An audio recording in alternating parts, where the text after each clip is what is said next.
Welcome to episode 215, which is a Girl Take the Lead soundbite, which is a shorter episode that may be a bit more about a topic we've covered or quick inspiration, like our episode today. And I'm your host, Yo Canny. This episode celebrates our third year of podcasting. Many thanks to all of you for listening in and supporting us. It started as a way to learn about personal branding, and it's turned into a second career filled with lots of learning for me, and I hope for you as well. Of our 215 episodes, we've had 116 guests and discussed 118 books because I like saving you the time so that you don't have to read them and grab all the insights. I can do that for you. And it's kind of like our book today, The Let Them Theory by best-selling author Mel Robbins. You may know Mel from her podcast, which reaches listeners in 194 countries. She also runs a media company, 143 studios, where she produces award-winning content. Her point of difference is her ability to simplify complex topics into practical daily actions. She's got that blonde hair and black glasses, which is her signature look. I had pre-ordered the book the minute I heard about it, watching an interview with Oprah. I knew I just had to cover it for our podcast. So let's get into it. The let them theory is a proven method that Mel States teaches how to protect our time and energy and focus on what really matters to us. She thinks we've spent too long chasing approval, managing other people's happiness, and letting their opinions hold us back. Mel wants us to stop giving our power away and start creating a life where we come first, our dreams, goals, and happiness. The theory even transforms the lives of those around us. It's about freedom. What I love about the book was its simplicity. The two words, let them. And what does that look like? She uses this example. Imagine you're at work and your colleague is in a bad mood. Never happened to me.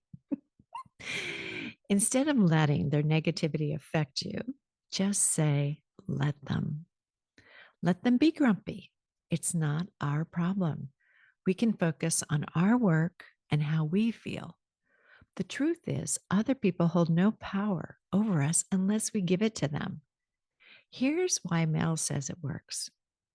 When we stop trying to control things that aren't ours to control, we stop wasting energy, reclaim our time, and regain peace of mind and focus. We realize that our happiness is tied to our actions, not someone else's behavior, opinions, or mood, no matter who they are. Doesn't that sound great? Oh, yeah. Mel includes examples of where she started saying let them anytime she felt stressed, tense, or frustrated. Inspired by her examples, I started my own list. Perhaps you'll do the same. So here's my list to help you get started. Let the next door neighbor's dog instigate a barking competition with my dog, Tino. Let the newly elected government do their thing. Let my mother be disappointed in me as a daughter. Let my husband expand his office into the family room. Let others judge our house as outdated. Let others judge me as too old, not thin enough, and not pretty enough. Let others have the parking spot I thought was mine. Let others go ahead when they force their way ahead of me. And let the neighbor dislike us. Within a week, Mel couldn't believe how different she felt. Try it. And I got to say, I have felt different too. What I see is that we're creating space for others to show up as they are and not expecting the world to be on our terms. I love it when Mel says we'll learn how we've been trying to control the wrong things and unknowingly made other people a problem. The truth is, other people should be the one of the greatest sources of happiness, support, and love in our lives. But they can't be if we keep trying to control what they feel, say, and do. Mel's theory teaches us to live life on our terms. In program, we would say, live and let live. My word for 2025 is non resistance. And Mel mentions this. Buddhism and radical acceptance teach that suffering comes from resisting reality. The pain we feel often stems from wishing things were different than they are. The let them theory helps us not only accept reality, but also separate ourselves from the need to change it. She makes an important distinction that it's not the same as letting it go, because letting it go often feels unresolved, like you're just walking away. When we say let them, we're not giving up or walking away. We're freeing ourselves. We're releasing the grip we have on how things should go and allowing them to unfold as they will. We're making an active, empowered choice to release control we never truly had. Anytime we internalize other people's thoughts, actions, and feelings as evidence that somehow we're a bad person or we've done something wrong, we just gave other people power. God, does that sound familiar? And the beauty of let them and let me is that it helps us master these practices so we can stop being ruled by emotions and start living a more peaceful, intentional life. Well, that sounds great.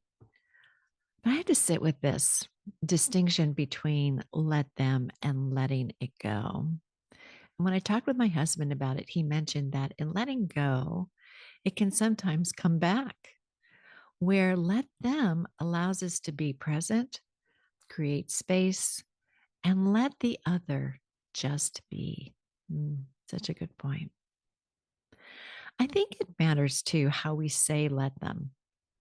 If it's said with love and kindness versus some resentment sprinkled with a bit of anger, sounding more like a should, that would seem to continue resisting reality. So, checking ourselves with how we say it is important to know. It could help guide us to examine our beliefs and our feelings.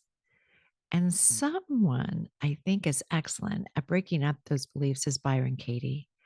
And I'll have more detail in the show notes about that.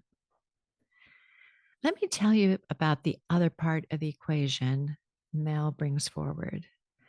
And it was mentioned earlier, you might have caught it, the let me side of things. Mel says that when we say let me, we're tapping into the power by taking responsibility for what we do, think, or say next.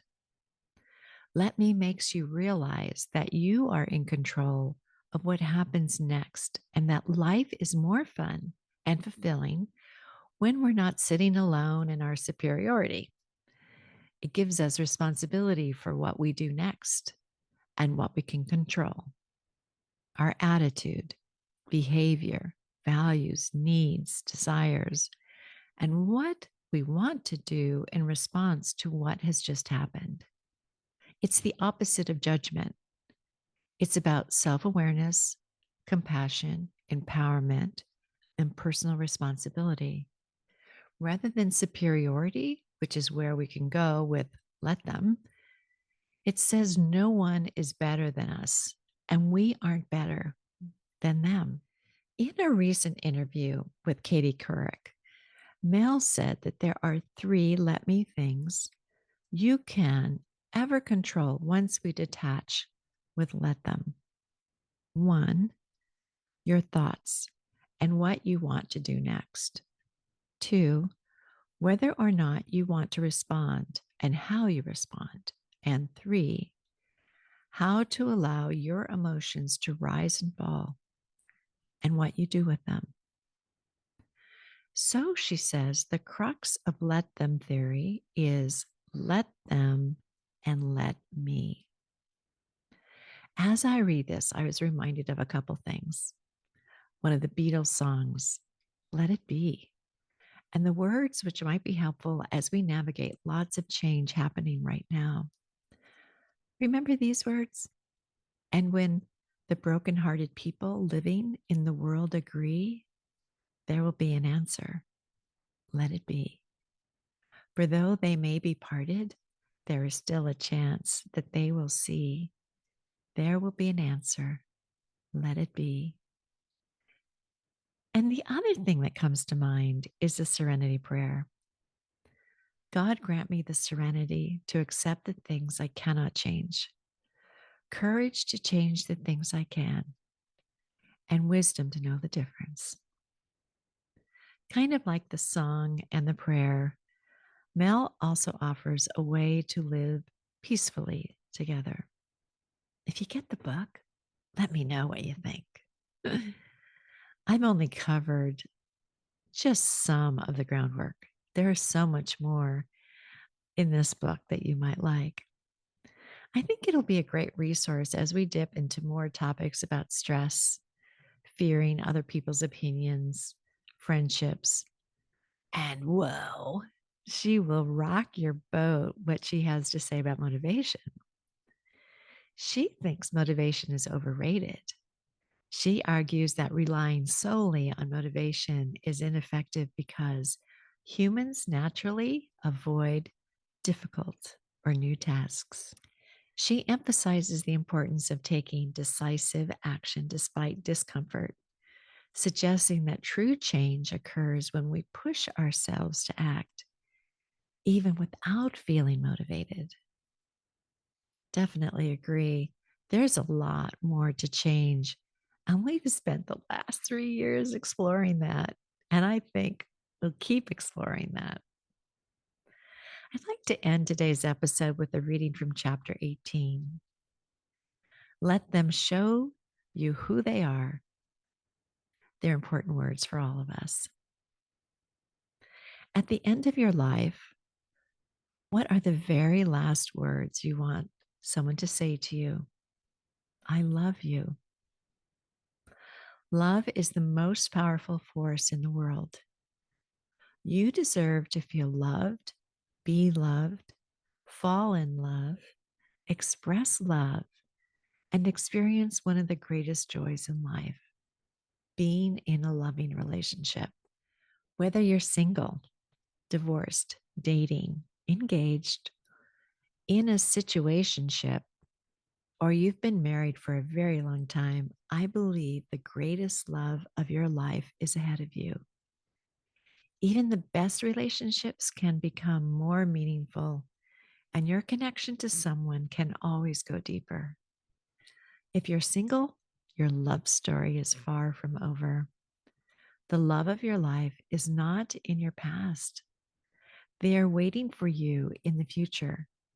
And everything that has happened and every relationship you've been in has prepared you for what is about to happen next. I just loved hearing about love. Don't you? And by the way, I had to look up situationship.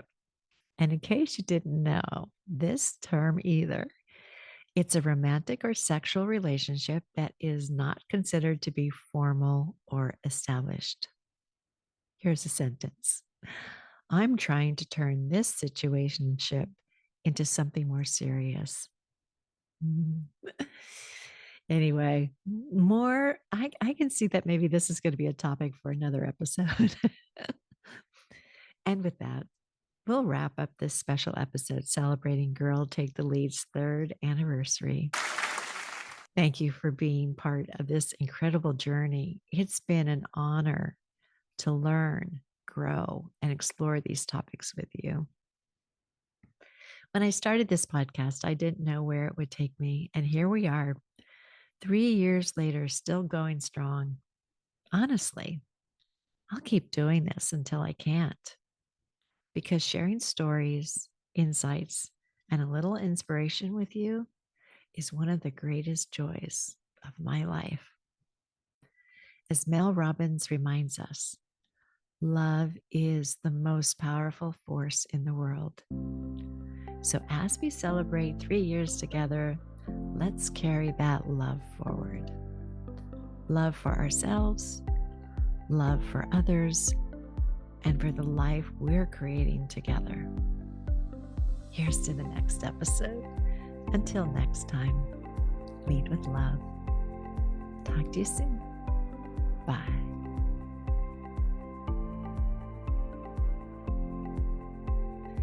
Thank you for listening today, and we sure hope you enjoyed this episode. If you did, please leave a comment wherever you listen to your podcast. Tell a friend about us. Join our public Facebook group, Girl Take the Lead, or visit our website, girltaketheleadpod.com. We also have a YouTube channel where your subscription would be appreciated. Once you're on YouTube, search at Girl Take the Lead. And we're on YouTube Music, where you can find a video of this episode and you can find a video on Spotify. Here are 3 takeaways from our episode today. 1, there is power in the let them and let me theory. This concept emphasizes releasing control over others' actions, opinions, and emotions, allowing people to be themselves without letting their behavior impact your peace of mind. It promotes non-resistance and helps conserve energy for what truly matters. 2, there's a distinction between let them and let go. Unlike letting go, which can feel unresolved, let them is an active choice to release resistance and accept reality. It creates space for others to show up authentically. It's not about walking away, but choosing freedom from unnecessary emotional burdens. And 3, there's life-changing simplicity by practicing let them. We stop wasting energy on things outside our control, reclaim our time, and prioritize our happiness. Our next episode will feature Lisa Marie Bloomfeld, an HR leader with over 25 years of experience across fast-growing startups and established corporations. She's the founder and CEO of Retain, and she brings a rare combination of hands-on expertise and empathy to her work. Boy, did we have a great conversation about generational stages of career and a little something about midlife crisis of career. She also shared her insights about different trends she sees that impact all of us. Love talking with her. So talk to you soon. Bye.